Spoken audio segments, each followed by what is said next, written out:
Remember when you were just small and you were playing at the beach with your family? Then you got tired and you decided to just sit down and started digging, hauling the sand underneath you. Then suddenly you make a mention out of it. Me too, man. Me too. Unless if you just stayed inside and, I don't know, don't have a childhood. Just kidding. Please leave a like and subscribe. But have you ever started your world and then the game just decided, hey, you know what? I'll spawn you in the middle of the desert, you know. And here I am in the middle of the desert, surrounded by nobodies. Literally. See what I did there? And then I remembered my childhood. I thought to myself, yeah, I can do it again. So in this video, we're gonna explore ways that we could build with sand. So stay tuned, or else you'll get some sand in your mouth. Okay, so we're starting out with these few blocks. Sandstone, the chiseled sandstone, and the smooth sandstone, and the sand block. I'm not sure if you want to include suspicious sand. I mean, you could. I'm not gonna stop you. Yeah, we're just gonna exclude it from the list for now. So it seems like we don't have much texture to play around with. What if we were to see it from afar? Oh yeah. Yeah, it doesn't seem to have much difference even from afar. So yeah.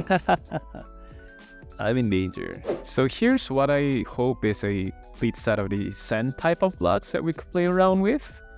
As you could see, the side texture, we have some variation, and unfortunately on the top you could see how it's pretty much the same.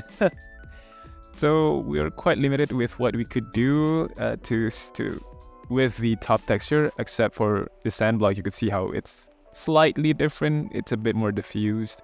It's a bit more noisy, but pretty much it looks pretty much the same as the rest. And yeah, we do have some variation as well if we were to use the sandstone wall. So, but that's pretty much it. So this is my attempt to try to make a variation of a path, mainly using the smooth sandstone. Because the smooth stone texture, it gives the kind of impression that sand has been compacted. As people move around the space, they step on the path a lot. So yeah, it compacted the space, so that's why it looks a bit more smoother as compared to the outer side of the path. The smooth sand inside, it also helps emphasize the desired path.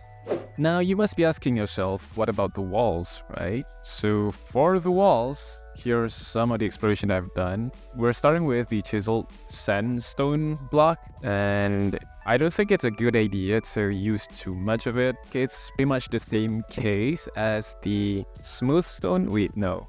The chiseled stone bricks back when we tried it before, right? Using too much of it is not really a good idea. It may be a good thing to use as decoration or to help navigate our eyes to focus to something, right? It's probably good to use it to help break the monotonous. This is my attempt in trying to combine it with the smooth sandstone and also the sandstone brick. I believe it looks nice when you put it like in a line, like this. So you could probably make something like from bottom, chiseled sandstone, cut sandstone, and then the rest would just be blend. We also have the pure sandstone block and also the sandstone wall.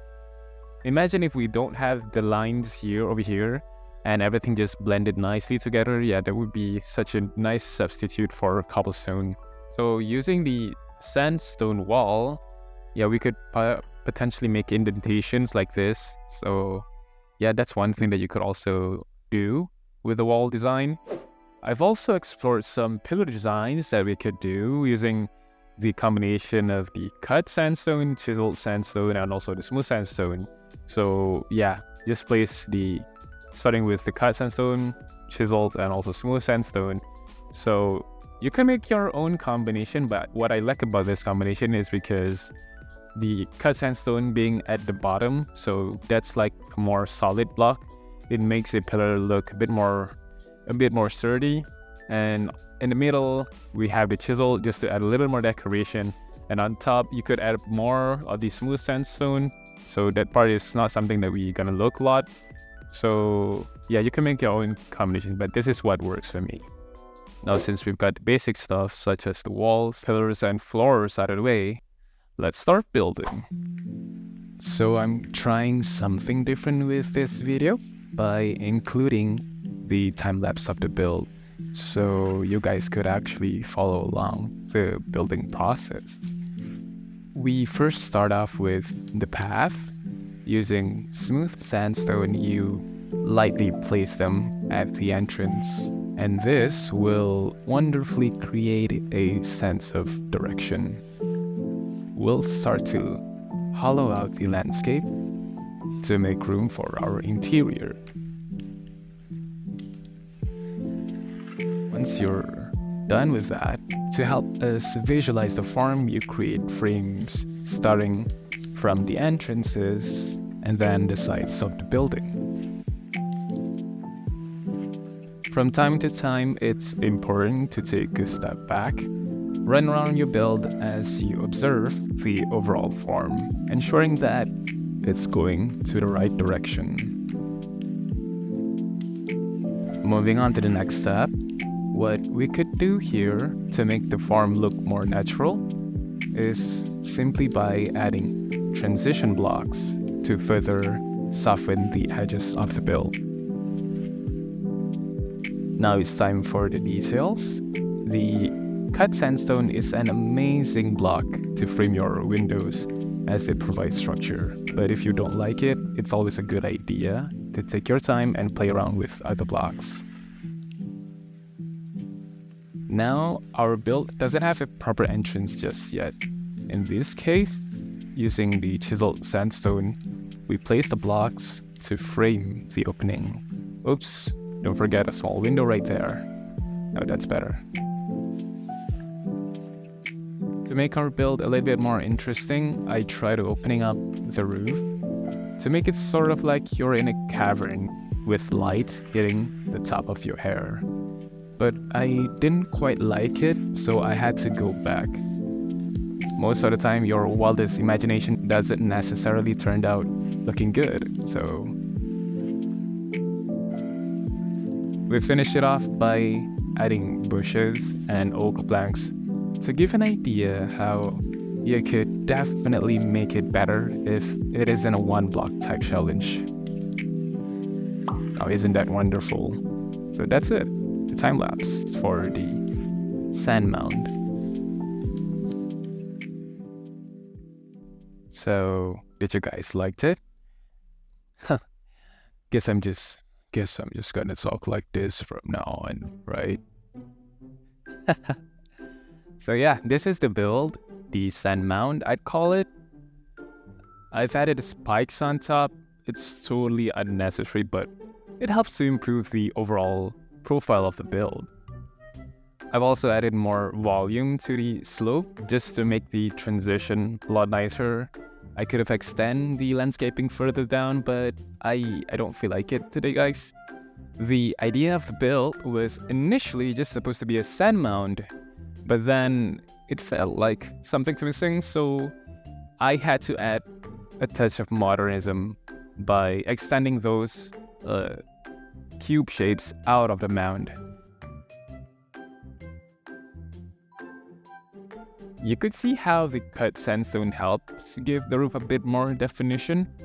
I quite like it.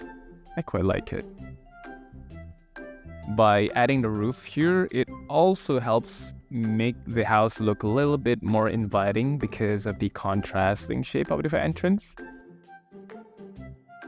And on the inside, the cut sandstone is used, which stretches across the bottom segment of the wall. But overall, there's nothing much on the inside. You could decorate it with other blocks.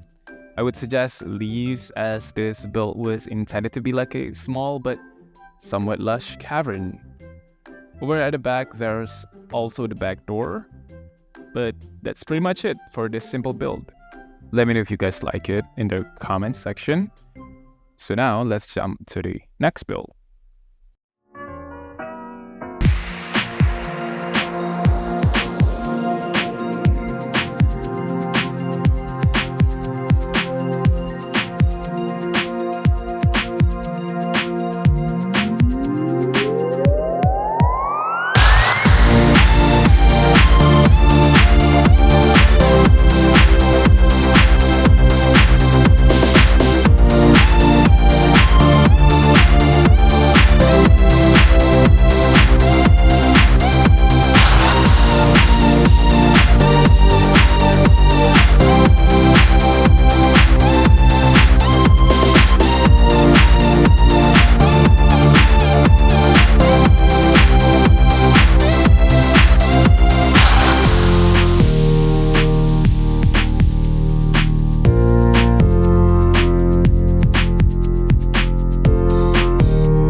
As I was building around with sandstone stairs, and then this happened.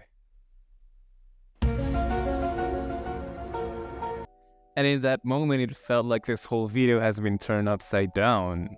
Get it? Upside down, like the stairs. God, bro. Oh, hell no, man. But this is what I mean. Just look at that.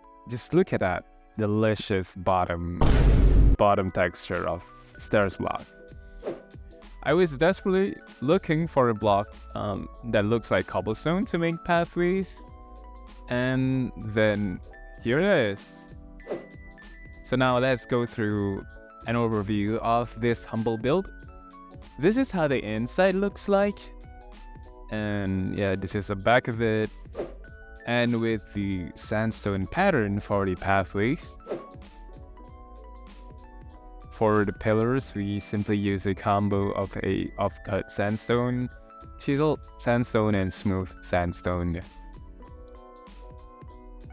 Sometimes you could switch blocks around to give it a little bit of variation, like over here, I'm using the sand block. So I put the walls up top here, just to give the roof a supporting structure, so this helped further emphasize the arched ceiling. And over there, decorated the skirting of the ceiling with a line of chiseled sandstone. Over on the roof, you could make the edges of the roof a bit thicker, or elevated, you could say that, compared to the rest. This slight design decision helps improve the overall profile of your build. The stairs here as well, it helps create indentation. I would say stair blocks are really the MVPs in this vid. The walls help to close the sides of the build and also create indentation. And behind the arch there, you could see how we use stairs to make holes, and this imitates the classical architecture of the Greek temples. And yeah, the arch itself, I added this to become like an extension because I feel like the profile of the build could use something a bit more interesting.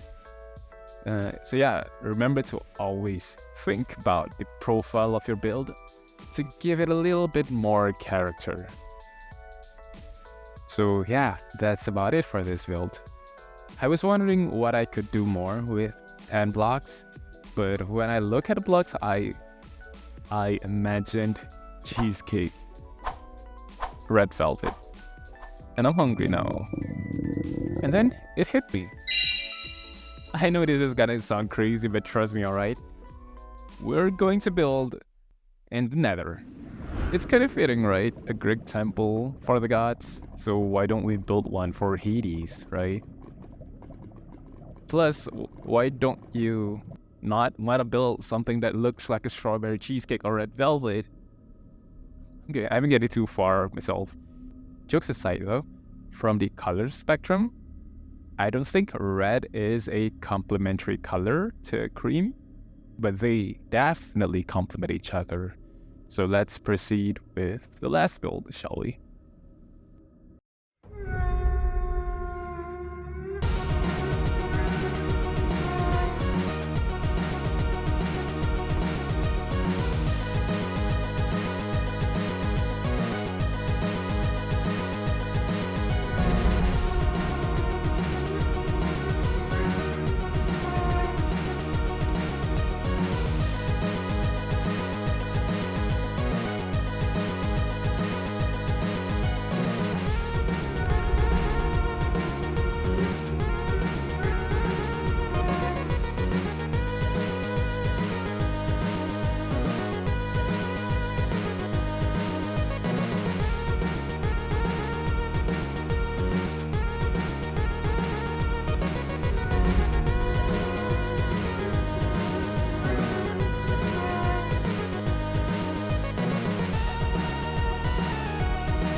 So, did you guys enjoy the time lapse? I'll be honest, I had an amazing time editing and making those time lapses itself. It takes a lot of time, I'll be honest. If you guys loved it and let's see more, leave a like and subscribe. I really appreciate it. At least I know that you guys love it. Okay, so let's just jump into the build, shall we? Okay, one thing that you guys might have been asking as we go through the time lapse is this nether mound, right? Netherrack mound. You guys might be asking why I added this feature into the build. Well, as I've actually completed the build without this netherrack mound, but then felt like something was missing. I'm not quite sure how to tell you, but it just feels like this temple I just copy pasted from somewhere else into the nether. So I suppose that's a good tip. That's just a good general building tips, because our environment over here, it acts like a canvas, but it's not a flat, straight canvas, right? Because the environment, it has its curves here and there. So that's like the character of the canvas. So we built something top of the canvas and we blended with it, the environment. So by just adding this netherrack mound behind me, it helps to tie this build with its environment. Additionally, what this netherrack mound do to this temple is it acts sort of like a veil, because it's not really a surprise anymore if you entered from this portal over here and then bam, you see this temple, right? But what if we added like something like a netherrack mound here, so you're only revealed a little bit, so if you want to see more, you gotta go towards it. So it helps to create a little bit sense of suspense. You get what I'm trying to say, right?